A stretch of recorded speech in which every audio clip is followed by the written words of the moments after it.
कहानी शुरू होती है एक फैमिली से। इस फैमिली में 3 बच्चे होते हैं। सबसे बड़ी बेटी, इसका नाम वॉयलेट होता है। यह एक इन्वेंटर भी होती है। वो अपने टाइम के अंदर हर चीज को इन्वेंट करती रहती है। उसके पास जो भी चीजें होती है वह उसे बाल में बांधती है और उन चीजों का इस्तेमाल करके नई चीजों का इन्वेंट करती है। अब दूसरे बच्चे को दिखाते हैं। इसका नाम क्लाउस होता है। इसने अपने घर में सभी किताबों को पढ़ लिया था। क्लाउस की इंटरेस्टिंग बात यह थी कि उसे बुक्स की हर एक बात याद रहती थी और किस पेज नंबर में क्या लिखा हुआ है वो बात भी याद रहती थी। और इनकी छोटी बहन भी होती है। इसका नाम सनी होता है। इस प्यारी बच्ची की इंटरेस्टिंग बात यह थी कि यह सब चीजों को खा जाती थी, चाहे वह लकड़ी हो या कोई टाइल्स का टुकड़ा। अब कहानी आगे बढ़ती है। इन तीनों बच्चों के पास बैंकर आता है। वह बैंकर उन बच्चों को बताता है कि एक बुरे एक्सीडेंट की वजह से तुम्हारे पेरेंट्स की डेथ हो गई है और बताते हैं कि घर में आग लग गई है, पर आग लगने का कोई रीजन नहीं पता चला है। अब ये बच्चे बैंकर के साथ अपने घर पहुंचते हैं। वहाँ सभी चीजें जली हुई थी और अपने पेरेंट्स को खो चुके हैं। क्लाउस जाने से पहले एक रूम में एक दूरबीन देखता है। वह बैंकर इनकी फैमिली का पर्सनल फाइनेंशियल बैंकर भी है, इसलिए यह बैंकर इन बच्चों का सब कुछ देखभाल भी करता था। अब यह बैंकर इन बच्चों को एक गार्डियन के पास ले जाता है। यह उस गार्डियन के पास लेकर जाता है जो इस फैमिली के बहुत नजदीक थे। अब बच्चे गाड़ी से बाहर निकलकर एक बहुत खूबसूरत घर को देखते हैं। ये बच्चे समझते हैं कि हम बहुत अच्छे घर में रहने के लिए आए हैं, लेकिन यह उनकी सबसे बड़ी गलतफहमी होती है। जब बच्चे पीछे मुड़कर दूसरी तरफ देखते हैं तो एक डरावने से घर को देखते हैं जो एक जंगल में था। दरवाजा खुलते ही इन बच्चों के गार्डियन को दिखाते हैं। यह गार्डियन बहुत लालची होता है और इसे बच्चे बिल्कुल भी पसंद नहीं थे। इसे सिर्फ बच्चों का पैसा चाहिए था, इसलिए वह बैंकर को जल्दी से भेज देता है। घर बहुत ज्यादा डरावना था और जगह जगह मकड़ी के जाले थे। सीढ़ियां टूटी हुई थी और हर तरफ बहुत डरावना सीन था। और उस घर के अंदर एक सीक्रेट रूम भी था जहां जाने से बच्चों को मना करता है। इस गार्डियन का नाम काउंट ओलफ है। बच्चों के आते ही काउंट ओलफ बहुत सारे घर के कामों का लिस्ट थमा देता है। बच्चे घर की सफाई से लेकर खाना बनाना भी इन्हीं को करना पड़ता है। कुछ देर बाद ओलफ के दोस्त भी आ जाते हैं। यहाँ हमें पता चलता है कि ओलफ एक ड्रामा मास्टर भी था। ओलफ के दोस्त बहुत बुरे और डरावने होते हैं। ओलफ बच्चों को बोलता है कि मुझे रात 8 बजे से पहले डिनर रेडी चाहिए। अब इधर ओलफ अपने दोस्तों के साथ ड्रामा प्रैक्टिस शुरू कर देता है। उसकी ड्रामा प्रैक्टिस इतनी बोरिंग होती है कि उसके सारे दोस्त सो जाते हैं। दूसरी तरफ बच्चे जब किचन में जाते हैं तो देखते हैं मरे हुए कॉकरोच और चूहों के अलावा कुछ नहीं मिलता। कुछ ना होने पर भी बड़ी मुश्किल से बच्चे कैसे भी करके पास्ता रेडी करते हैं। इतना सारा काम करने पर भी ओलफ बच्चों पर चिल्लाता है और बोलता है तुम्हें बहुत बुरी पनिशमेंट मिलनी चाहिए। इसी वजह से वह क्लाउस को थप्पड़ मारता है। ओलफ बच्चों को साथ बहुत बुरा कर रहा था। वॉयलेट क्लाउस को समझाते हुए बोलती है कि अब यही हमारा घर है। वह अपने बालों को बांधती है और एक छोटा सा एक्सपेरिमेंट करती है। वह एक छोटा सा हार्ट तैयार करती है जिसमें वह बच्चे बैठे थे और उनके पेरेंट्स की एक पिक्चर भी होती है जिसके ऊपर रोशनी डालने से टेंट के ऊपर दिखाई दे रही थी। अगले दिन ओलफ बच्चों के साथ कोर्ट पहुंचता है। वहां ओलफ यह साबित कर देता है कि यह इन बच्चों का लीगल गार्डियन है। वह बच्चों को लीगल गार्डियन बनते ही बच्चों को मारने का सोचता है। वह सिर्फ यह सोच रहा था कि बच्चों को मारते ही सारी प्रॉपर्टी उसको मिल जाएगी, इसलिए वह बच्चों को कार में लॉक करके एक रेलवे ट्रैक पर छोड़ देता है। अब बच्चों को पता चल जाता है कि यहाँ पर एक ट्रेन आने वाली है, तो वॉयलेट जल्दी से बैंकर को कॉल करती है, लेकिन बैंकर के साइड भी ट्रेन चल रही होती है, इसलिए ट्रेन की आवाज की वजह से वॉयलेट की बात बैंकर को सुनाई नहीं दे रही थी। अब वॉयलेट को एक आइडिया आता है। वो एक ऐसा इंस्ट्रूमेंट बनाती है जिसे फेंकने से वह ट्रेन के ट्रैक को चेंज कर सके और ऐसा करने में वह सक्सेसफुल भी हो जाती है। वो जैसे ही इंस्ट्रूमेंट को खींचती है तो ट्रेन के ट्रैक को चेंज कर देती है। वॉयलेट अपने दोनों भाई बहनों की जान बचा लेती है।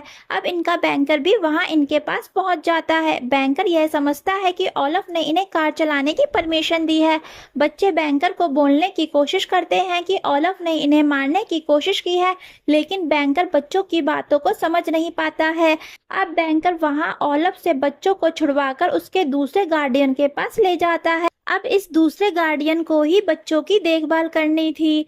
यह गार्डियन एक डॉक्टर थे। इन्हें जानवर पालने का बहुत शौक था, खास करके सांपों का। इनके घर में कई तरह के जानवर थे। वे बच्चों को बताते हैं कि कैसे इनके पास ये सारे सांप आए और इन जानवरों से कितना प्यार है। बच्चों को 2 मुंह वाले कोबरा से भी मिलवाते हैं और 3 आंखों वाले मेंढक से भी, और लास्ट में उनके खास जानवर से भी मिलवाते हैं। यह एक ब्लैक पाइथन था। वह बच्चों को बताते हैं कि कैसे उसने अपने दोस्तों के साथ मिलकर पकड़ा था। वह बताते हैं कि यह दुनिया का सबसे फ्रेंडली जानवर है, यह किसी भी इंसान को मार नहीं सकता। अब रात होने पर डॉक्टर इन बच्चों को गाना सुनाते हैं और बच्चे अपने दूसरे गार्डियन के साथ रहकर कंफर्टेबल फील कर रहे थे। और वो ये भी बताते हैं कि हमारे घर वाले भी यही सॉन्ग सुनाया करते थे। अब अगली सुबह डॉक्टर सभी जानवरों और बच्चों के साथ कहीं जाने वाले थे। तभी वहाँ पर एक आदमी आ जाता है। यह आदमी बताता है कि मैं एक असिस्टेंट हूँ। हालांकि इसे डॉक्टर ने ही बुलाया था, लेकिन यह आदमी एक बहरूपिया था। यहाँ हमें पता चलता है कि यह आदमी काउंट ओलफ है और यहाँ पर भी बच्चों को मारने आ गया था। बच्चे डॉक्टर को बताने की कोशिश करते हैं, पर डॉक्टर समझ नहीं पाते हैं कि बच्चे क्या इशारा कर रहे हैं। फिर बच्चे के पास एक आइडिया आता है। बच्चे सांप के ऊपर लिखकर डॉक्टर के पास भेज देते हैं। अब डॉक्टर को समझ में आ जाता है कि यह एक आदमी बहरूपिया है, उनका असिस्टेंट नहीं है। तब तक बहुत देर हो चुकी थी। अब बच्चे डॉक्टर को ढूंढने जाते हैं तो डॉक्टर नहीं मिलते हैं। इन बच्चों को ये बात पता चल गई थी कि डॉक्टर अब इस दुनिया में नहीं रहे। पुलिस के इन्वेस्टिगेशन और काउंट ओलफ के बयान से पता चलता है कि डॉक्टर को किसी और ने नहीं, उन्हीं के ब्लैक पाइथन ने मारा है। पर बच्चे इस बात पर ऑब्जेक्शन करते हैं और कहते हैं कि ब्लैक पाइथन बहुत अच्छा जानवर है, वह उन्हें मार ही नहीं सकता।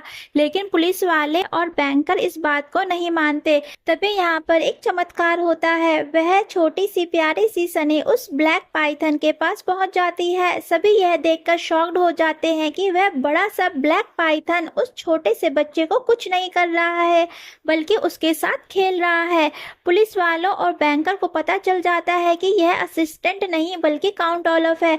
जब उसे पकड़ने वाले होते हैं, वह उससे पहले ही वहां से भाग जाता है। अब बच्चों का दूसरा गार्डियन भी मर चुका था। अब बैंकर के पास तीसरी गार्डियन भी थी, जो एक लेडी है। इसका घर पानी के ऊपर बना हुआ था। उस घर में से एक लेडी निकलती है।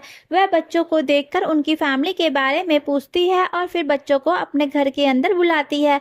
वह बच्चों को समझाती है कि इस चीज को टच मत करना, ये तुम्हें मार देगी, या फिर फ्रिज की तरफ मत जाना, वह तुम्हें अपने नीचे दबा लेगी। उस झूमर के पास मत जाना, वो तुम्हारे ऊपर गिर जाएगी, और किसी डोर के हैंडल को भी टच मत करना, अगर वो टूट गया तो तुम्हारी आंखों में लग सकता है।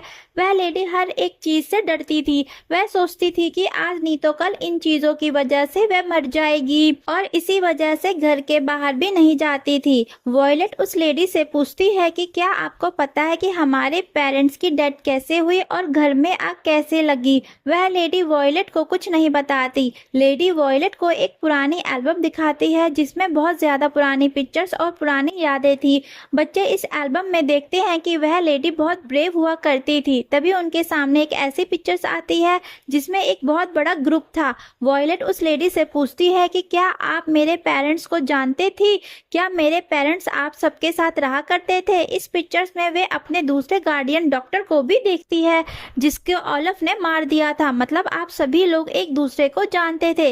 पर तभी वो लेडी उस एल्बम को बंद कर देती है और उसके बारे में बात भी नहीं करती। अब वह लेडी बच्चों को एक रूम में ले जाती है। वहां पर एक बड़ी सी कांच की विंडो थी। उस कांच की विंडो में से एक बहुत बड़ा सा समुद्र भी दिखता था। वह बच्चों को अपने हस्बैंड की डेथ के का बताती है, कैसे उसके हस्बैंड को जोक्स ने खा लिया था।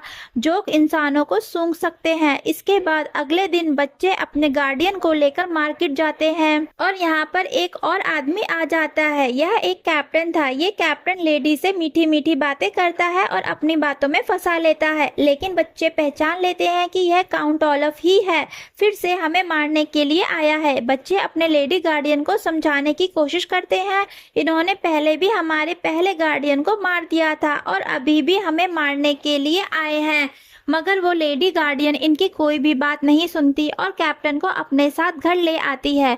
घर पहुंचकर जब बच्चे अपने गार्डियन को ढूंढते हैं तो उस वक्त तक बहुत देर हो चुकी थी। वो देखते हैं कि कांच की बनी विंडो टूटी हुई थी और वहां पर एक सुसाइड नोट भी था। जब वो उस नोट को पढ़ने की कोशिश करते हैं तो उन्हें पता चलता है कि इसमें तो बहुत ज्यादा ग्रामर मिस्टेक है। फिर ये सोचते हैं कि इनकी लेडी गार्डियन तो कभी ग्रामर मिस्टेक नहीं करती थी। या हमें ये बात पता है कि क्लाउस को बुक्स की बहुत ज्यादा नॉलेज थी। वो वॉयलेट को ये बात बताता है कि अगर कोई ग्रामर मिस्टेक कर रहा है तो इसका मतलब वो हमें कुछ बताने की कोशिश कर रहा है। लेडी गार्डियन भी हमें कोई चीज बताना चाहती है और तब उन्हें पता चलता है कि यहाँ पर उन्होंने एक केव का नाम लिखा है और वहां पर छुपी हुई है, मरी नहीं है। तभी यहाँ पर एक भयानक सा तूफान आ जाता है और चारों तरफ से सारा सामान उड़ रहा था। जैसा उनकी लेडी गार्डियन ने बताया था वैसे ही हो रहा था। गैस की टंकी लीक होने लगी थी, किचन से गैस निकलने लगी थी, जिसकी वजह से दरवाजे का हैंडल भी ऑलमोस्ट टूट चुका था और वो हैंडल टूटकर उनकी आंखों में लगने वाला था। फ्रिज भी उस तूफान की वजह से उनके ऊपर गिरने वाली थी। वो बच्चे तूफान से बचने के लिए जमीन पर लेट जाते हैं, पर जब तूफान रुक जाता है तो वो बच्चे मरे नहीं थे, अभी भी जिंदा थे। फिर वो देखते हैं कि उनका घर 2 पार्ट्स में डिवाइड हो गया है और वो सिर्फ एक लकड़ी के टुकड़े के सहारे खड़े हैं। इतने भयानक और परेशानियों का सामना करने पर भी इनकी हिम्मत टूटी नहीं थी। अब वो एक भारी सी चीज को उस लकड़ी पर मारते हैं ताकि वो लकड़ी का टुकड़ा झूल कर दूसरी तरफ जा सके और फिर कूद कर जमीन पर पहुंच जाए। अब वो एक बोर्ड पर बैठकर उस गुफा की तरफ जाते हैं जो उनकी लेडी गार्डियन ने नोट में लिखा था। फिर उस जगह पर पहुंचने पर वह अपनी लेडी गार्डियन को आवाज देते हैं। फिर उनकी गार्डियन भी आवाज सुनकर उनके पास आ जाती है। फिर बच्चे गार्डियन से पूछते हैं कि आपके साथ क्या हुआ था। फिर वह बताती है कि वह आदमी बहुत बुरा था, उसने मुझसे जबरदस्ती नोट लिखवाया था। बच्चे अपने गार्डियन को कहते हैं कि हम आपको लेने आए हैं, पर पहले तो गार्डियन जाने से मना कर देती है, फिर बाद में साथ जाने के लिए तैयार हो जाती है। अब वो समुद्र के बीच में ही थे कि उनकी बोट पर बहुत सारे जोक्स ने अटैक कर दिया था। पानी में से सभी जोक्स बोट में आने लगे थे। तभी उन्हें अपनी तरफ आती एक बोट दिखाई देती है। अब ये उस बोट से हेल्प लेने के लिए तेज तेज चिल्लाते हैं। ये बोट किसी और की नहीं बल्कि काउंट ओलफ की होती है। फिर से वह बच्चों के पास पहुंच गया था। वहां उनकी लेडी गार्डियन का हाथ पकड़ता है और बोलता है मैं तुम्हें यहीं पानी के अंदर छोड़ दूंगा। फिर वह उस लेडी को वहीं छोड़ देता है। काउंट ओलफ ने बच्चों की थर्ड गार्डियन को भी मार दिया है, मगर तभी वहां पर बैंकर और पुलिस वाले भी पहुंच जाते हैं। अब फिर से बच्चे पुलिस वालों को सब कुछ बताने की कोशिश करते हैं, पर बैंकर बच्चों की बात को नहीं मानते। अब काउंट ओलफ सभी को अपने ड्रामा के लिए इनवाइट करता है, पर बच्चों को समझ नहीं आ रहा था कि यह काउंट ओलफ अब क्या करना चाहता है। तभी क्लाउस को पता चलता है कि यह सब कुछ एक बुक की वजह से ऐसा कर रहा है। क्लाउस अपनी बहन को बताता है कि अगर हम दोनों की शादी अलग अलग हो जाती है तो हम दोनों अपनी प्रॉपर्टी के लीगल नहीं रहेंगे। तभी उन्हें समझ आता है कि काउंट ओलफ वॉयलेट से शादी करेगा। जैसे ही काउंट ओलफ वॉयलेट से शादी करेगा सारी प्रॉपर्टी उसके नाम हो जाएगी। वॉयलेट उससे शादी करने के लिए मना कर देती है और कहती है कि कोई भी तुम्हारे इस ड्रामा पर यकीन नहीं करेगा, और कहती है कि जब तक शादी एक लीगल जज के सामने नहीं होती तब तक शादी शादी नहीं मानी जाती। तभी काउंट ओलफ कहता है कि यह बात तो मैंने पहले से ही सोचा हुआ था, इसलिए मेरी नेबर मेरी हेल्प करने के लिए आई है। उसको तो यही लगेगा कि यह एक ड्रामा का पार्ट है। यहाँ पर वॉयलेट बिल्कुल काउंट ओलफ को मना कर देती है, मैं ऐसा बिल्कुल नहीं करने वाली। तभी काउंट ओलफ यहाँ बोलता है कि अगर तुमने मेरी बात नहीं मानी तो मैं तुम्हारी छोटी बहन सनी को मार दूंगा। उसने सनी को घर के सबसे ऊपर वाले मंजिल पर बांध दिया था। अब मजबूरी में वॉयलेट को हाँ करना पड़ता है। अब काउंट ओलफ का ड्रामा स्टार्ट होता है, लेकिन इधर क्लाउस ने अब भी हार नहीं मानी थी। क्लाउस यह सोच रहा था कि वॉयलेट इस सिचुएशन में होती तो क्या करती। वो अपनी बहन को बचाने के लिए बिल्डिंग के ऊपर चढ़ना शुरू कर देता है और दूसरी तरफ शादी का सीन भी चल रहा था। सभी को यह लग रहा था कि यह ड्रामा है। अब क्लाउस उस रूम में पहुंच चुका था जहां पर ओलफ ने उन्हें जाने से मना किया था। क्लाउस के हाथ में एक पेपर था जो उसे उस लेडी गार्डियन के घर से मिला था। पेपर के ऊपर एक आंख बनी हुई थी जो कि बिल्कुल सेम काउंट ओलफ के रूम में बनी हुई थी।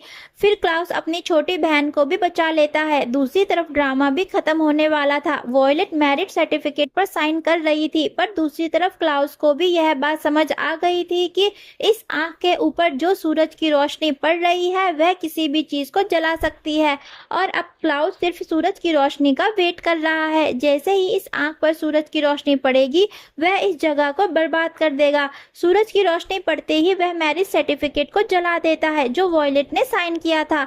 अब ओलफ चीख चीख कर सबको यह बताता है कि तुमने तो इन बच्चों की बात नहीं सुनी। यह बच्चे तो कब से कह रहे थे कि इन सब के पीछे मेरा हाथ है और मैंने ही सबको मारा है। अब सर्टिफिकेट के जलते ही स्टेज पर सभी लोग आ जाते हैं जो उस ड्रामा का हिस्सा बने हुए थे, और इसके बाद काउंट ओलफ को सजा हो जाती है। लेकिन काउंट ओलफ को रियल सजा से पहले जज ओलफ को वो सजा देता है जो उसने बच्चों को दिया था। पहले ओलफ को ट्रेन की ट्रैक पर बांध दिया जाता है, फिर जोक से भरी बोट के अंदर भी छोड़ दिया जाता है। इसी के साथ सांपों से भरी जगह पर भी ओलफ को रखा जाता है। दूसरी तरफ बैंकर के पास अभी भी बच्चे थे। इन बच्चों का अभी भी कोई गार्डियन नहीं था और ना ही कोई ऐसा इंसान जो उनकी देखभाल कर सके। अब बैंकर उन्हें कहता है कि जाने से पहले मैं तुम्हें एक ऐसी जगह ले जाना चाहता हूँ। वह बैंकर उन बच्चों को उनके घर ले जाता है जो पूरा जला हुआ था। जब बच्चे अपने घर में पहुंच जाते हैं तो क्लाउस को एक लेटर मिलता है जो उनके पेरेंट्स ने लिखा था। लेटर आने में काफी लेट हो चुका था। उस लेटर के आने से पहले घर पूरी तरह से जल चुका था और उनके पेरेंट्स की भी डेथ हो चुकी थी। अब वो लेटर पढ़ते हैं। इसी के साथ ये मूवी खत्म होती है। आपको ये मूवी कैसी लगी दोस्तों, कमेंट्स करके जरूर बताना, और हाँ, लाइक्स और सब्सक्राइब करना मत भूलना।